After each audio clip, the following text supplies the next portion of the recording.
Hello, beautiful people. We're back in AZ for another day of skateboarding. We're starting here. It's backyard pole, super hyped. Has some interesting coping on it. It's really flat coping.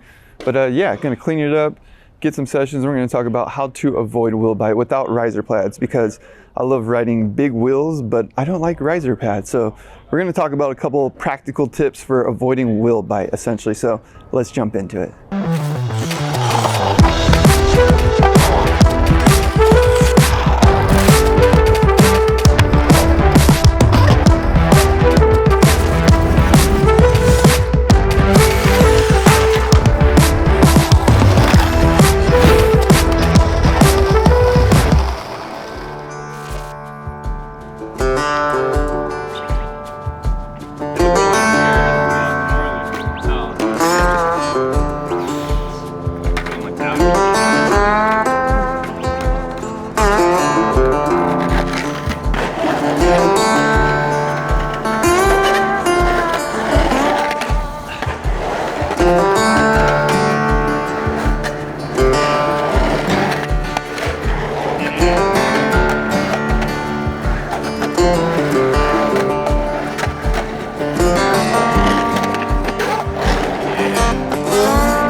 This pole is super gnarly. The coping on it is like this flat coping, so it's really hard to slash grind because there's no lip to get into, but it does work good for tail sides, lip sides, stuff like that. Al's killing it. One of the first suggestions that I have for you for avoiding wheel bite is actually just waxing your wheel wells. So normally when you're getting wheel bite, your board will have little marks of where you're getting that wheel bite, where your wheels are essentially rubbing your board. And what you can do is wax that little area up, wax up those little wheel wells, wax up wherever you're getting wheel bite. So then when you're trying the trick that you're getting wheel bite on, your wheels actually can move through the board. So even though you're getting wheel bite, because it's waxed up on your deck, your wheels can keep moving. So that's a good quick hack for avoiding wheel bite if there's a specific trick that you keep catching wheel bite on.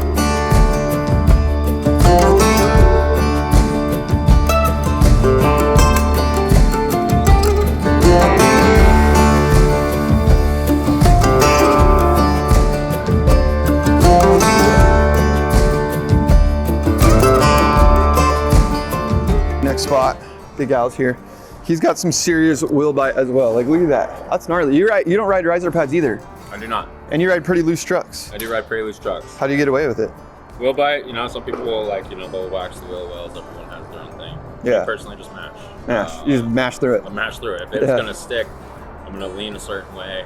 So you'll try to like counterbalance it sometimes. Exactly. You just gotta ride through it, honestly. That's Everyone a good. has their own way. Power through it. Be light, tight trucks. Yeah. I use the power method. I just run right through it. A lot of times when you're doing wheel bite, it's because you might not be doing the trick right too. I think that's kind of what you're saying. Like, if you're getting wheel bite every time you land it, maybe you need to counterbalance, like lean a different way. So that's a good tip. Another thing that people do is they like have really hard bushings and they shave them down so that you can have loose trucks, but you still have that like, basically you have that resistment. These lure pips are really good. They have like almost like an anti-wheel bite thing in them. I don't know. I made another video about that, but that's something you can do is have like really hard bushings and you shave them down so that your trucks still can be loose, but essentially once you get to a certain point, the resistance and the churn on them starts to become really hard, so you can avoid wheel bite by using that technique as well.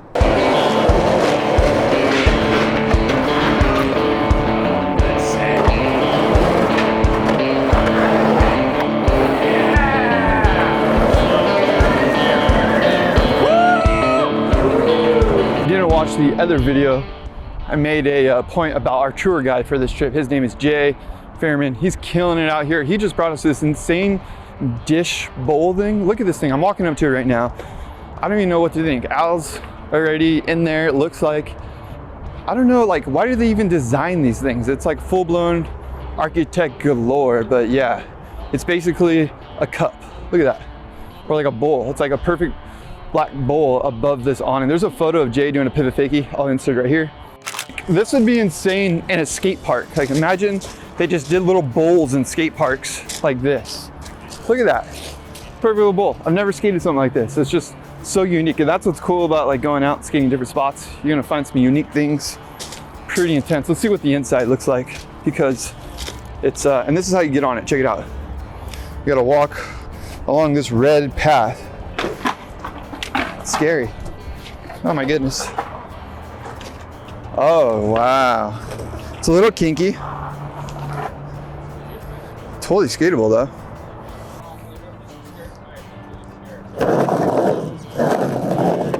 Woo! It's a deadly spot. You can die skating in this spot for sure. Woo!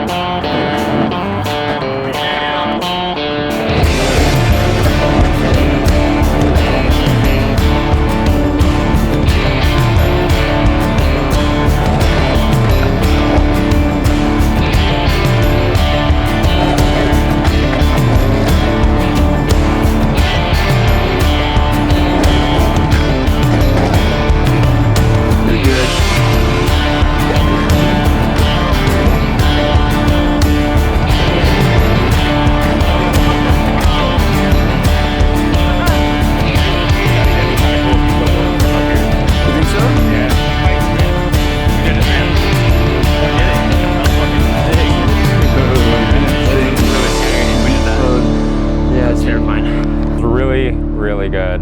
When you have like the butterflies in your stomach, you know, I'm afraid of heights.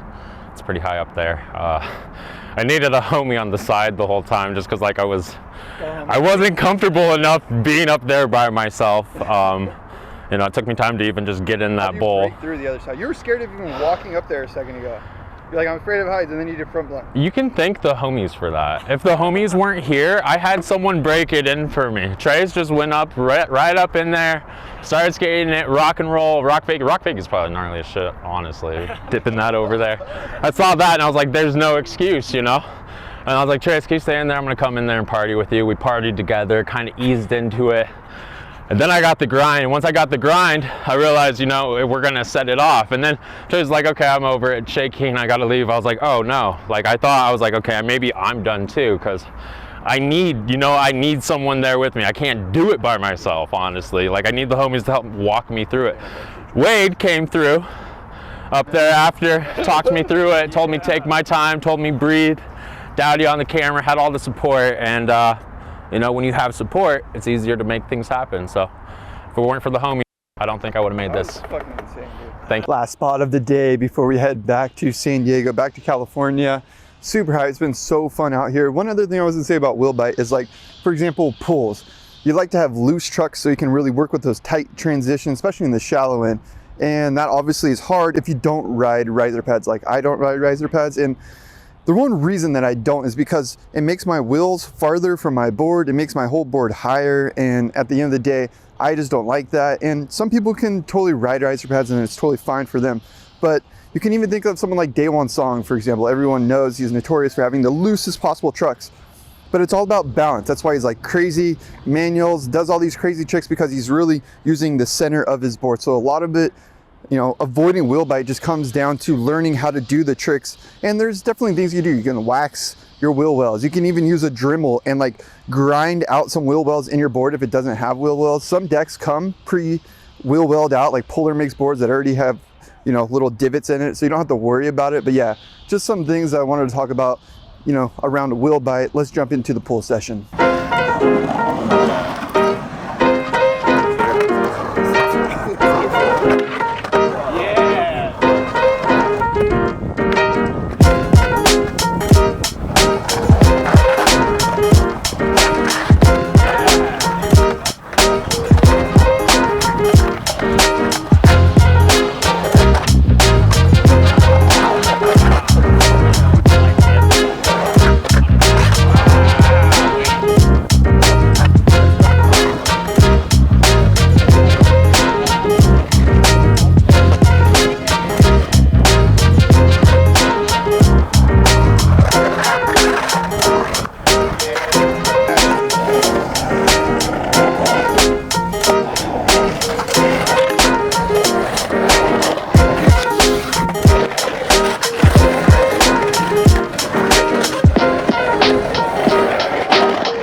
technique for avoiding wheel bite that I didn't get to when originally filming this video is actually, and it could be a bit of a placebo effect, so take this one with a grain of salt, but you actually take your hardware off in the corner of your back of your truck, whatever it's facing the kingpin side. So on this side, I would take this bolt off. On the back, I would take that bolt off.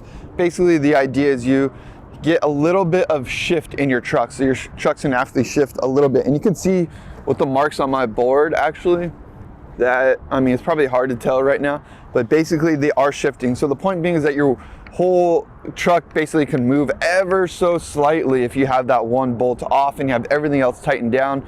I've done it before, it's worked for me.